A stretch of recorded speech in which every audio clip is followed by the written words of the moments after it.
నిన్న వాలంటీర్ వ్యవస్థ గురించి మాట్లాడాలి అంటే వాళ్ళు 5,200 రూపాయలు వాళ్ళ జీతం, వాళ్ళు పొట్టకొట్టాలని నాకు అసలు మనస్ఫూర్తిగా తల్లితో నాకు లేదు. మరి నేను ఒక దేశపు సంపద నదులు కాదు, ఖనిజాలు కాదు, అరణ్యాలు కాదు, కలల ఖనిజాలతో చేసిన యువత. ఇది శేషేంద్ర గారు చెప్పింది. అట్లాంటి యువతని నువ్వు 5,000 రూపాయలకి 200 వాళ్ళ పేపర్ కనుకోండి, అది వేరే విషయం. అదే 300 కోట్లు మళ్ళీ మనందరం కలిపి 300 కోట్లు వాళ్ళ పేపర్కి ఇస్తున్నాం. సో 5,200 ఇంక్లూడింగ్ వాళ్ళ పేపర్తో సహా ఎందుకు అక్కడ కట్టి పడేస్తున్నాం? గ్రామానికి 10 మంది చొప్పున ఊహించుకోండి, 33,000 గ్రామాలు, 10 మంది చొప్పున కట్టి పడేస్తే వాళ్ళలో ఎంతమంది బలమైన వ్యక్తులు ఉన్నారు? ఒక స్టార్టప్ చేసేవాళ్ళు ఉన్నారేమో, ఒక సైంటిస్ట్ కాగలవాడు అక్కడ ఆగిపోయాడేమో, 10 మందికి ఉపాధి కల్పించి ఒక వ్యాపారస్తుడు ఉన్నాడేమో, ఒక చిన్నపాటి ఆటోమొబైల్ ఇంజనీర్ ఉన్నాడో మనకు తెలీదు. So you are not tapping the hidden potentiality of youth. మీరు మాకు ఊడికి ఉంచి 5,000కి ఊడికి డిగ్రీ చదువుకుని 5,000, డిగ్రీ చదువుకుని 5,000 రూపాయల? మీరు ఆలోచించండి, ఎంత పర్ డే? మన్రేగా స్కీమ్కి, జాతీయ ఉపాధి హామీ పథకం కింద వచ్చేంత డబ్బులు కూడా డిగ్రీ చదివినాడు అది ఈ దేశంలో. నేను అంటాను, నువ్వు యువతను అలా కట్టిపడేయకు. పంచాయతీరాజ్ వ్యవస్థ ఉంది, అలాగే మీకు రెవెన్యూ వ్యవస్థ ఉంది. ఇవన్నీ కాకుండా ప్రతి పొలిటికల్ పార్టీకి, రూలింగ్ పార్టీకి వాళ్ళ వ్యవస్థ ఉంటుంది.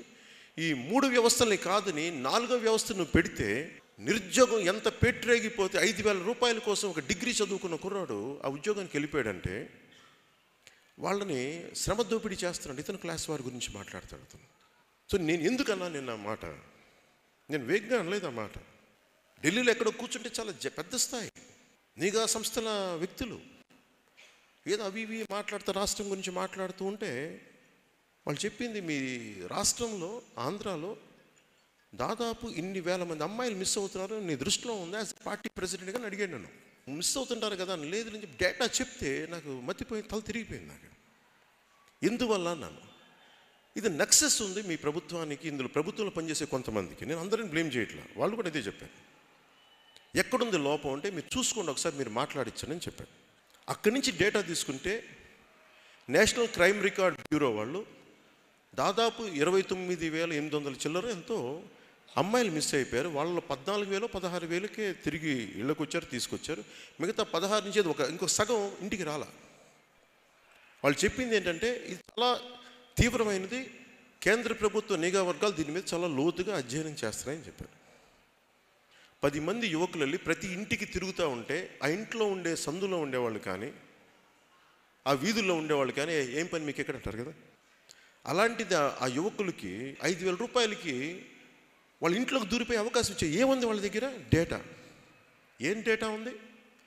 మీ ఇంట్లో ఎంతమంది ఉంటారు, మీ ఆధార్ కార్డు తెలుసు, ఎంత ఆదాయాలు వస్తాయో తెలుసు, ఎంతమంది పిల్లలు, ఎవరికి పెళ్ళయింది, ఎవరికి పెళ్ళి అవ్వలేదు, ఎక్కడ చదువుతున్నారు, వీళ్ళు పొద్దున్న లేస్తే ఎక్కడికి వెళ్తారు, ఎక్కడికి తిరిగి వస్తారు, వీళ్ళకి ప్రేమలు ఉన్నాయా, భార్యాభర్తల మధ్య గొడవలు ఉన్నాయా, భర్త బయటికి వెళ్తే భార్య ఏం చేస్తుంది, భర్త బయటికి వెళ్తే భర్త ఎక్కడ తిరుగుతాడు. ఈ ఇన్ఫర్మేషన్ అన్నీ చాలా అసలు ఎప్పటికీ లేదు, మైక్రో లెవెల్కి వెళ్ళిపోయింది. ఆ ఇన్ఫర్మేషన్ తీసుకొని వాళ్ళు మేబీ జగన్ కానీ వీళ్ళు స్టార్ట్ చేసినప్పుడు వీళ్ళ ఉద్దేశం వాళ్ళ పార్టీ బలోపేతం కనుకోవచ్చు, కానీ ఇన్ఫర్మేషన్ సెన్సిటివ్ ఇన్ఫర్మేషన్ కదా. చిన్నప్పుడు మా అమ్మ ఊర్లోకి వెళ్ళిపోయి మమ్మల్ని వదిలేసి వెళ్ళిపోతే మేమేం చెప్పేవాళ్ళం, మీ అమ్మ నాన్న ఉన్నారంటే మా అమ్మ నాన్న పైన ఉన్నారని చెప్పాడు. నేను మా అక్క మా చెల్లి ఉండేవాళ్ళం. అంటే ఎందుకంటే ఎవరైనా బయట వాళ్ళు వస్తారేమో, భయపెడతారేమో అని చెప్పి మేము చిన్నప్పుడు ప్రతి ఇంట్లో ఉండేది కదా ఇప్పటికీ. మరి అలాంటప్పుడు ఒక గ్రామంలో వీళ్ళ అమ్మ నాన్న బయటికి వెళ్ళారు, వాళ్ళ నాన్న పనిలోకి వెళ్ళాడు, 2 రోజులు రాడు. ఇది సెన్సిటివ్ ఇన్ఫర్మేషన్ కదా ఇదంతా.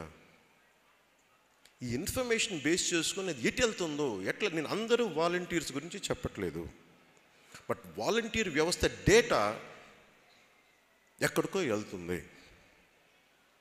ప్రతి చోట వాలంటీర్ వ్యవస్థను ఏమంటున్నారంటే బాగున్నారా బ్యాచ్ అంటారంట. బాగున్నారా, ప్రభుత్వం మీకేం వ్యతిరేకంగా లేదుగా, అంత బాగానే ఉన్నాయి, పథకాలు ఇస్తున్నాయి కదా అంటే ఏంటుంది అందులో? బెదిరిస్తున్నారు. నువ్వు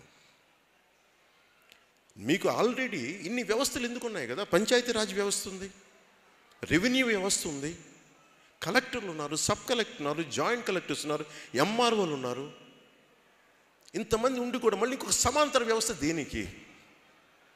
దేనికి అంటే టు కంట్రోల్ పీపుల్, కనీసం వైసీపీ ఎమ్మెల్యేల కంట్రోల్ ఉంటే వాళ్ళ నియోజకవర్గం నేను చాలా సంతోషిస్తాను. ఒక డేటా తప్పు జరిగితే ఎంఆర్ఓ తప్పు చేస్తే నేను వాళ్ళ పై అధికారి రిపోర్ట్ చేయొచ్చు.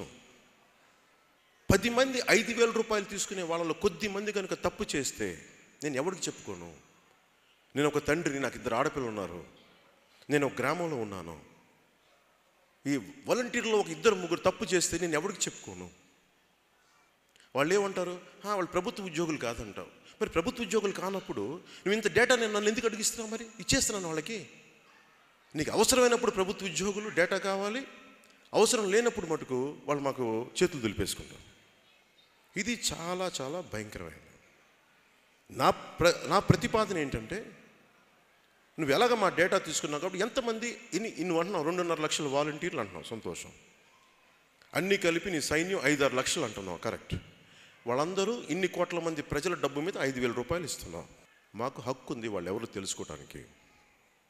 ప్రతి కలెక్టరేట్లో, ప్రతి ఎస్పీ ఆఫీస్లో మీ వాలంటీర్స్ ఎవరు, వాళ్ళ డేటా కలెక్టర్ల దగ్గర, ఎస్పీల దగ్గర ఉండాలి. వాళ్ళ దగ్గర ఒక వాట్సాప్ గ్రూప్ పెట్టు, ఎస్పీ గ్రూప్కి కలెక్టర్కి వాట్సాప్ గ్రూప్ పెట్టు. ఎవరైనా సరే వాలంటీర్లు మిమ్మల్ని ఇబ్బంది పెడుతుంటే మాకు ఈ టోల్ ఫ్రీ నెంబర్కి మీరు చేసేయండి. ఇవన్నీ ఎన్ని జరుగుతున్నాయంటే, ముసలి తల్లిదండ్రులు ఇక్కడ విదేశాల్లో ఉంటే నాకు చెప్పాడు, ఫస్ట్ 2 years బ్యాక్ చెప్పారు. ఏదో ఒక స్ట్రే ఇన్సిడెంట్ అనుకున్నా. వచ్చి మా తల్లిదండ్రులని, మీ అబ్బాయి ఇక్కడ లేడంట కదా, ఎప్పుడు వస్తాడు, మీరు బాగానే ఉన్నారా, కొంచెం చూసుకొని ప్రభుత్వ పథకాలు, మీరు ఏదో ఇంతకుముందు వేరే పార్టీ, ఇప్పుడు అలా చేయకండి. ఎంత 5-10 మంది కుర్రాళ్ళు చెప్తున్నారు. అతనికి ఎంత 75 ఏళ్ళు ఆయనకి. అతను వణికిపోయాడు. వాళ్ళ కొడుకు ఫోన్ చేస్తే వాళ్ళ కొడుకు నాకు చెప్పాడు. నేను చెప్పా, ఏదో ఒక స్ట్రే ఇన్సిడెంట్ ఏదైనా ఉంటే నేను మన వాళ్ళు చెప్తానులేండి అని చెప్పాను. ఇది ఇప్పుడు అన్ని చోట్ల ఫస్ట్ మొదటిసారి కనిపించవు. ఇక్కడ ఒక ఇన్సిడెంట్, అక్కడ ఒక ఇన్సిడెంట్, ఇక్కడ ఒక ఇన్సిడెంట్, అన్ని చుక్కలు పెడితే మొత్తం మ్యాపింగ్ అయిపోయింది. సో అందుకని నేను చెప్తుంది, వాలంటీర్ వ్యవస్థ మీద చాలా జాగ్రత్తగా చూడాలి. We have to be alert on volunteer system. మీరు కూడా రేపు పొద్దున వెళ్ళినప్పుడు మీరు వాలంటీర్స్కి వ్యతిరేకం కాదు, వాళ్ళ పని వాళ్ళు చేస్తే పర్లా. నువ్వు ప్రభుత్వానికి మద్దతుగా మా పార్టీకి అంటే మటుకు వాలంటీర్స్తో ప్రాబ్లం, అది మీరు గట్టిగా మాట్లాడండి, ఏం భయపడద్దు. ఇప్పుడు వాళ్ళకి ఏం చేశారు, 10,000 వ్యాన్స్ ఇచ్చారు. రేషన్ కార్డ్ డీలర్స్ వ్యవస్థను చంపేసి ఇంకో సమాంతర వ్యవస్థ క్రియేట్ చేసి దానికి అదనంగా ఇంకొంచెం డబ్బులు, వాళ్ళు నష్టపరుస్తుంది, దానికి అదనంగా ఇంకొక 200 కోట్లు ఎంత ఖర్చు. 10,000 వ్యాన్స్, పౌర సరఫరాలు వ్యాన్స్ పోస్ట్ డెలివరీ తర్వాత ఎక్కడికి వెళ్తున్నాయి, ఎక్కడ స్టేషన్లు ఉన్నాయి, ఎవరి అండర్లో ఉన్నాయి. 5,200 రూపాయలు ఇచ్చి వాళ్ళకి వ్యాన్లు కూడా ప్రొవైడ్ చేసావు. వాళ్ళు ఏం చేస్తున్నావు దాంట్లో? ఎప్పుడైనా చెక్ ఉందా? ఎప్పుడైనా చెక్ చేసావా జగన్? ఇవన్నీ మనం అడగాలి. సో జగన్కి ఎలా తెలియాలి? మన దెందులూరులో యూ మానిటర్, మీరు చూడండి, ఈ ఎడ్యుకేట్ చేయండి. ముఖ్యంగా ఆడపిల్లలున్న తల్లులకి తండ్రులకి మీరు వీటి పడిపోయి మీ బిడ్డల్ని సరిగ్గా క్షేమంగా ఉన్నారా, ఒంటరి మహిళలు జాగ్రత్తగా ఉన్నారా, వితంతువులు జాగ్రత్తగా ఉన్నారా, భర్తతో గొడవపడి ఒంటరిగా ఉన్న మహిళలు జాగ్రత్తగా ఉన్నారా, ఇవన్నీ ఒక కంట మీరు కనిపెట్టాలి. మన దెందులూరుతో ప్రారంభిద్దాం. మొత్తం 33,000 గ్రామాలు ఆంధ్రప్రదేశ్లో అన్నీ సురక్షంగా ఉండాలి, సురక్షితంగా ఉండాలి నేను కోరుకుంటా ఉన్నాను. అందులో మన బాధ్యత మనం నిర్వర్తిద్దాం. అంటే మీకు చూస్తున్నారా, ఒక సమస్యని అధ్యయనం చేయటం ఇంత కష్టం. మరి ఇంత ఇన్ఫర్మేషన్ తెలిసి నేను మాట్లాడకపోతే తప్పవద్దు కదా. ప్రతి పొలిటికల్ పార్టీలో ఉండే మద్దతుదారులు ఒక కన్ను వాలంటీర్ వ్యవస్థ మీద పెట్టండి. వాళ్ళు వైసీపీ ప్రభుత్వం పేరు మీద జీతాలు తీసుకొని వైసీపీకి పనిచేసి ఏదైనా చేస్తూ ఉంటే అది ఒక దృష్టి పెట్టండి, ఎడ్యుకేట్ చేయండి. ఆడబిడ్డలున్న ప్రతి ఒక్కరిని అలర్ట్ చేసి చూడండి. అనవసరంగా మీ డేటా ఇవ్వకండి, అవసరానికి మించి మీరు ఇవ్వకండి. దీని మీద జగన్ నువ్వు ఎన్ని కేసులు పెట్టుకున్నా నాకు ఓకే. జగన్ నేను మాట్లాడుతుందని నాకు ఓకే. నువ్వు ఏదైనా తిట్టుకో, ఏదైనా మాట్లాడుకో. అలాగే వాలంటీర్ వ్యవస్థ కూడా చెప్తున్నా, మీ అందరూ చేశారని నేను చెప్పట్లా. 100 తాజా పండ్లు ఉన్న దాంట్లో ఒక కుళ్ళిపోయింది ఉంటే మొత్తం మీరు కూడా కుళ్ళిపోతారు, అది నేను చెప్తున్నా. 10 మంది ఉండొచ్చు, ఇన్ని లక్షల మందిలో కొంతమందే ఉండొచ్చు, కానీ చెడ్డ పేరు మీకు కూడా ఉంది. అందుకని మీరు కూడా వాలంటీర్ వ్యవస్థ మీరు కూడా చూసుకోండి. మీ మీ మీతో సహచరులు ఎవరైనా ఉన్నారు అలాంటి వాళ్ళు, వీళ్ళని నమ్ముకొని. ఎందుకంటే this will become a parallel police force, parallel police, parallel administration, parallel political force, 3 in 1 volunteer force. That's what Jagan's design is. Jagan design to control directly in to your house. Me house hold Jagan control చేస్తాడు. ఒక button నొక్కుతాడు. ఆ ఊర్లో ఎవరు, అదెందులూరు గ్రామం, ఆ మండలం so గ్రామంలో ఎవరు, అది మనకి ఎదురు తిరిగింది, వాళ్ళని భయపెట్టాడు. చిన్న సోషల్ మీడియా పోస్ట్ పెడితే చాలు జగన్కి, అందుకు వణికిపోతున్నారు. హిట్లర్ చేసిన ఎగ్జాక్ట్లీ ఇది. SAS పెట్టాడు. జర్మన్ మిలిటరీ కంటే కూడా SAS మోర్ డేంజరస్. సో సరిగ్గా తొండ ముదిరి ఊసరి వెళ్ళి అయిపోద్ది. వాలంటీర్ వ్యవస్థని మీరు ఇప్పుడే సరిగ్గా చూసుకోకపోతే that will become like IAS in future. నేను చెప్పేది కొంచెం ఇబ్బందిగా ఉంటుంది, నేను ముందే హెచ్చరిస్తాను, అందరికి గుర్తుపెట్టుకోండి. ఋషికొండను దొలిచేస్తారు, కొండలు దోచేస్తారని చెప్పా, దోచేశారు.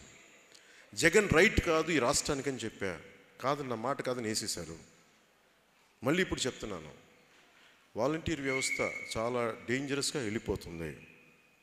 మీరు ఇప్పుడు కట్టడి చేయకపోతే, ప్రతి గ్రామంలో ఉండే ప్రజలు కట్టడి చేయకపోతే అది భవిష్యత్తులో SAS లాగా అయిపోయే అవకాశాలు చాలా మెండుగా ఉన్నాయి.